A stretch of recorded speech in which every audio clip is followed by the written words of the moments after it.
Diskarte! Welcome po din sa ating YouTube channel sa Diskarte Pinitaya. So, bumalik nga pala tayo sa may Santa Lucia Mall kung saan mga Diskarte, marami kayong makikita ng mga iba't ibang klase ng mga watches.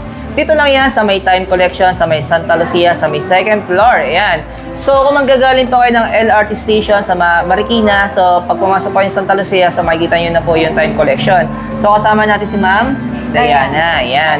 Ma'am, ano ba yung mga watches ng mga model na meron tayo dito? Na pwede nilang makita pag pumunta sila dito? May Seiko, may Casio, may